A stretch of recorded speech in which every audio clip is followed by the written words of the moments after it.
Hello students, let us continue with the topic data handling. This is the second episode in data handling.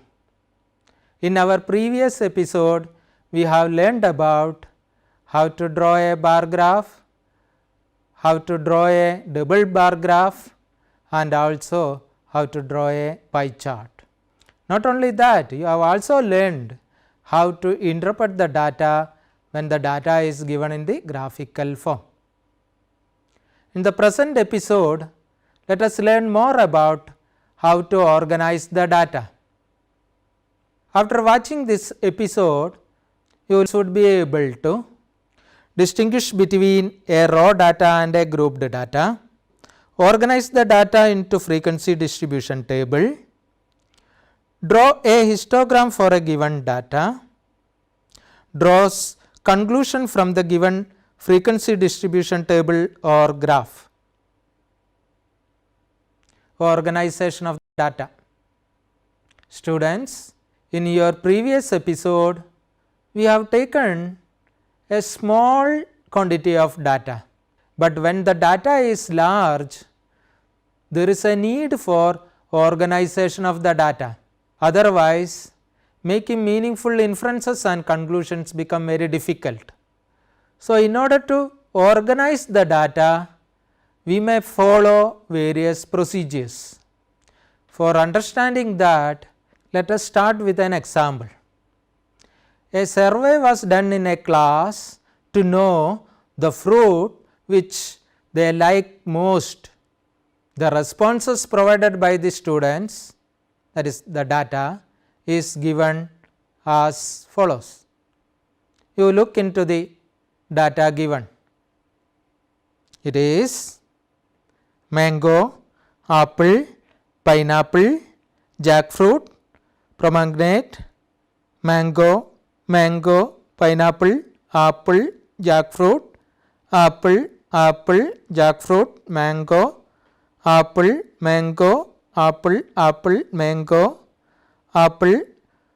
pomegranate, apple, pineapple, mango, jackfruit, apple, pomegranate, apple, jackfruit, apple, jackfruit, apple, mango, pomegranate, jackfruit, pineapple.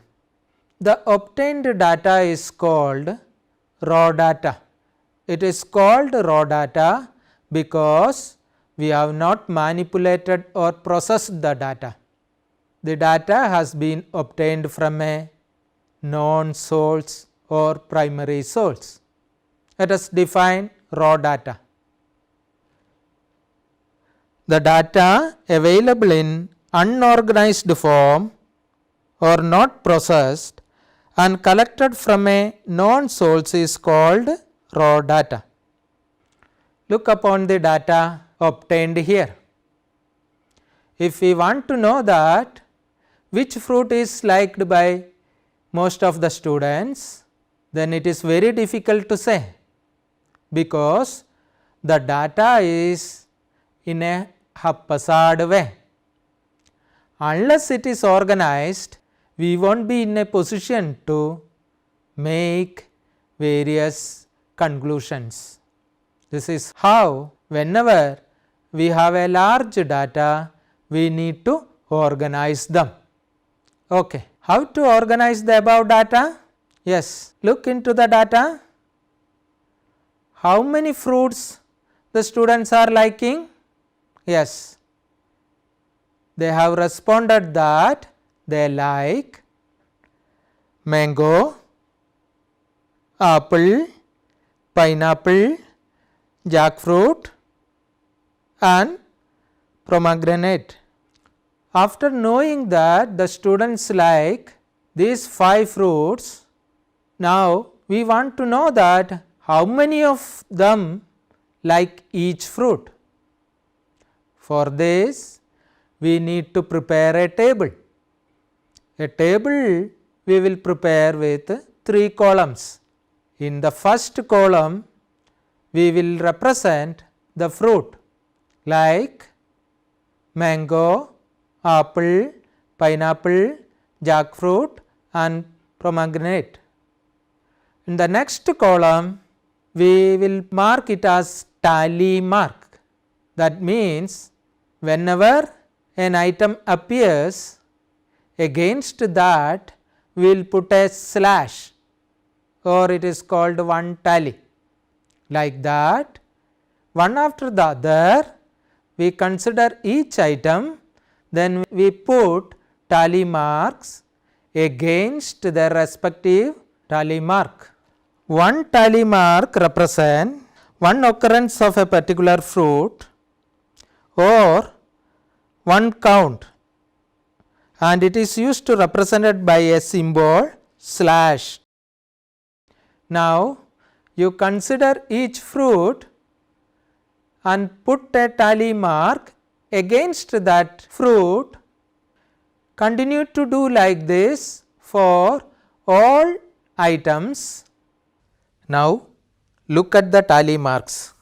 Whenever the fifth tally mark comes, we put a cross diagonally to all the earlier 4 tallies and make a bunch of 5 tallies, so that it makes counting of frequency quite easy.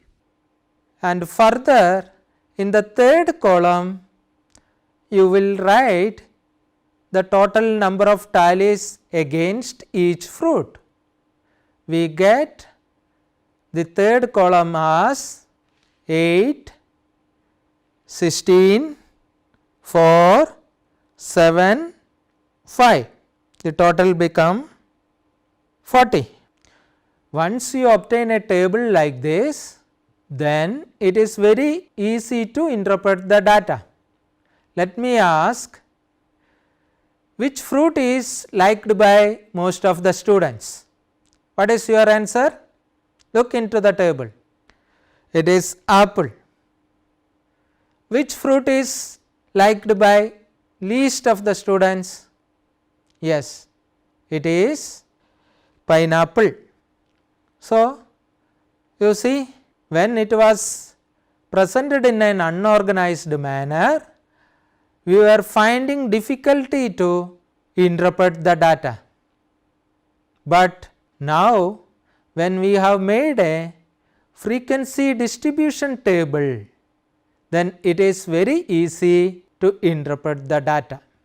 In the table, the number of students like each fruit, that is given in the third column, also called a frequency. So, let us know how to define frequency. A frequency is defined as the number of times a particular event or observation occurs. So, such table when we prepare by showing the frequencies, the table is named as frequency distribution table. The definition for the frequency distribution table is as follows. A frequency distribution table is a table which shows the frequency of the event or observation within a particular category or a group or a class. Students, now you have learned about how to organize the data and what are the advantages of organizing the data. Before going further, let me give you an activity. Conduct a survey among your class 8th students and collect data on which is the one subject that they like most and prepare a frequency distribution table for the obtained data. Are you clear? Let us continue with this organization of data. Look into another example. The marks obtained for 60 students in a class for the mathematics test out of 50 is given. Look into the given data. It starts from 21, 10, 30, etc. It goes up to 17. This kind of data is called ungrouped data. This is called ungrouped because each item has shown as different entity. So, definition for ungrouped data. An ungrouped data is a set of data in which each item is shown as a separate entity. Okay. Now, if we want to organize the data in the way in which we have done in the earlier example, like mango, apple, pineapple, if we take each item or the score and start making tally marks and finding out the frequency, then it become very long procedure. So, whenever we have a data of this kind, it is better to put them in various groups. Have you understood?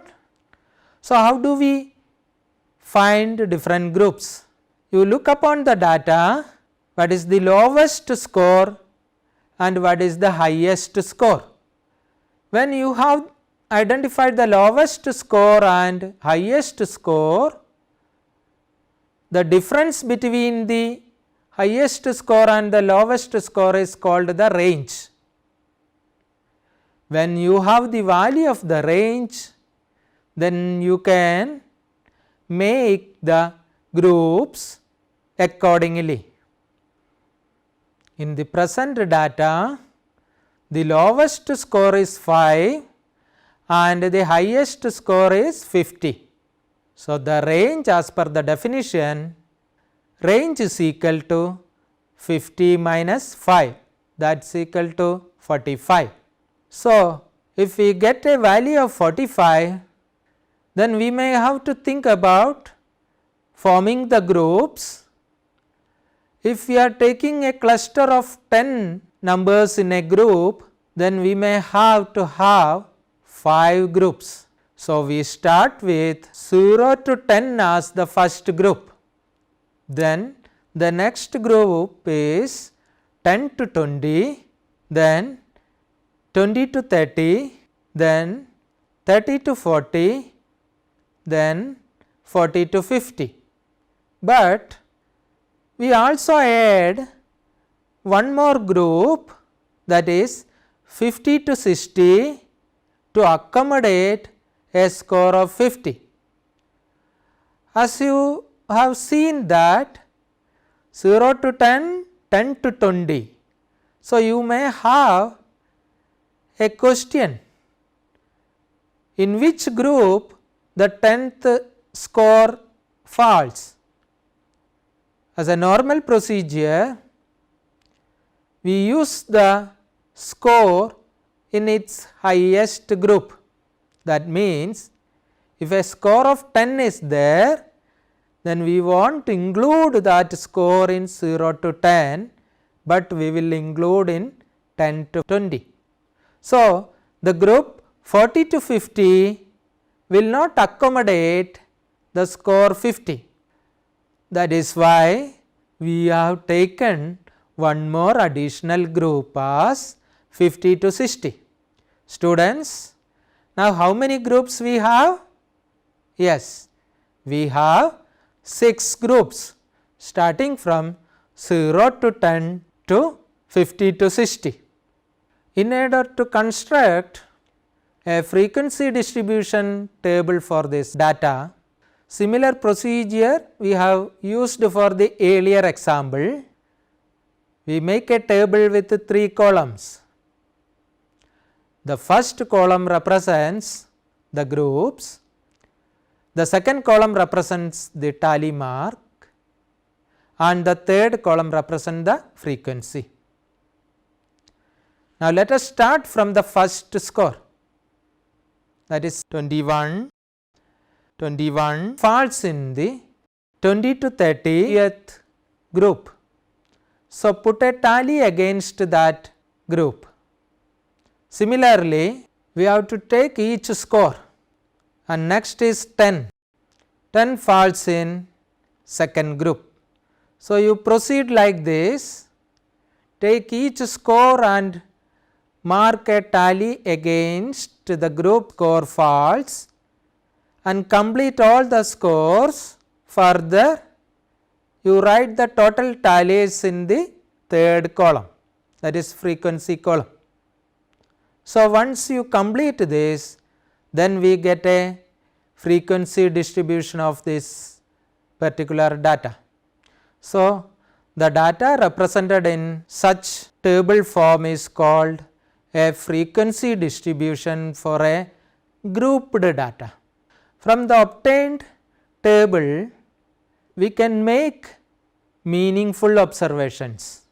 Can you? Yes. Some of the observations are, most of the students have got marks between 20 and 30.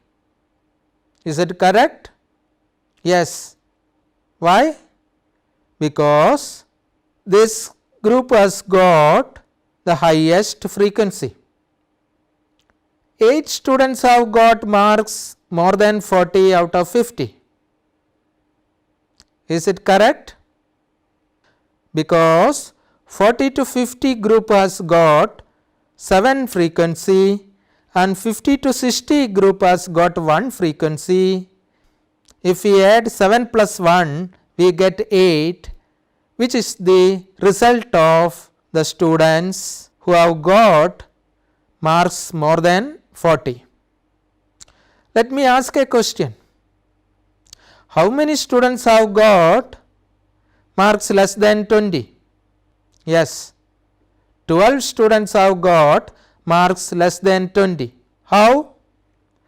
0 to 10 group has got 2 frequency, 10 to 20 group has got 10 frequency. If we add 2 plus 10, then it is 12. Students, now you have learned how to interpret a data when the data is given in the form of frequency distribution table. We have to learn some more terminologies associated with the frequency distribution table. Look into the classes. We have taken 6 classes. The first class is 0 to 10 and the next class is 10 to 20 and third class is 20 to 30, etc. Here each group is called a class interval. So, 0 to 10 is a class interval, or sometimes simply we mention it as class.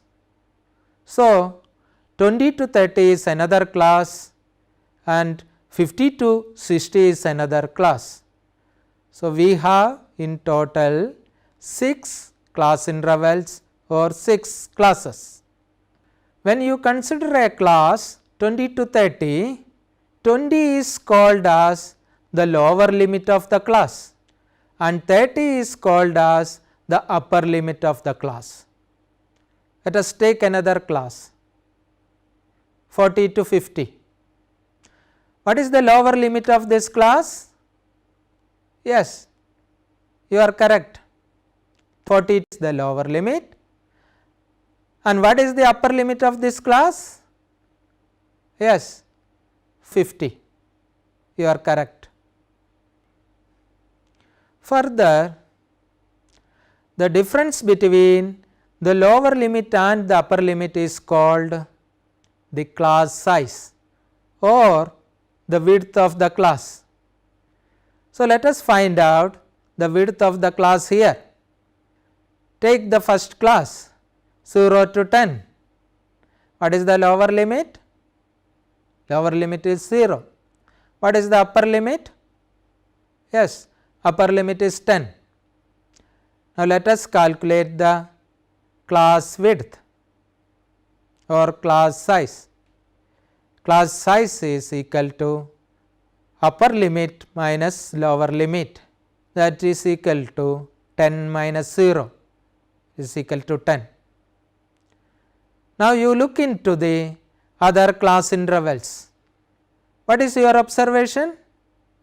Yes, 10 to 20, what is the class width? again 10.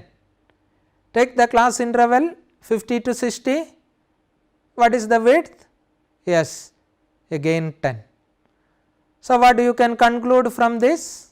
Yes, you can conclude that in a grouped frequency distribution table, the class width will be same for all class intervals.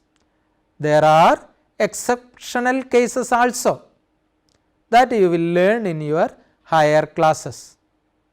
So, when the data is represented in a frequency distribution table, you can make many more meaningful inferences. So, whenever we have a larger data, to organize the data, we take the help of frequency distribution table. Whenever the data is represented in frequency distribution table, we can also use that data to represent it in a graphical form. We will learn about this also now. Graphical representation of frequency distribution table. In order to understand this, let us take the same example.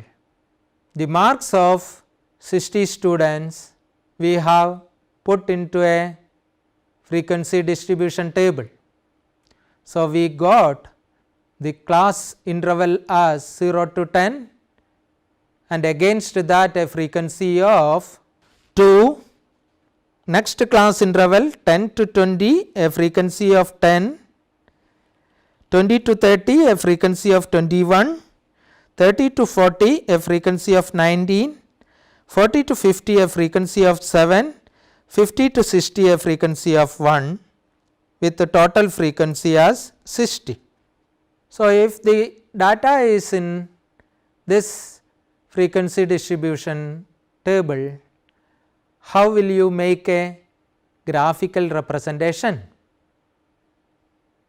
Whatever the graphical representation you have learned earlier may not be suitable to represent the present data, because this data is a continuous one and also the data is given in different class intervals. In such cases, we will use a graphical representation called histogram. A sample histogram is shown here. Look into the sample histogram. Is it a bar graph? No, but it is similar to bar graph. What is the difference between in a bar graph and this histogram? Yes, in a bar graph, each bar is shown as a different entity, but here in this histogram it is shown as adjacent bars. Have you got it? Yes, whenever we have a grouped frequency distribution, the graph represents the data will be in the form of histogram. Now, let us learn how to draw a histogram for the given data. We have class intervals and frequency. Similar in the case of drawing a bar graph, we have to depict x axis as well as y axis with a common origin O. In the y axis, we represent the frequency, and in the x axis, we represent the class intervals. Let us see how to represent it. What is our first class interval? 0 to 10. So, origin is showing as 0 and next one full unit we consider it as 10.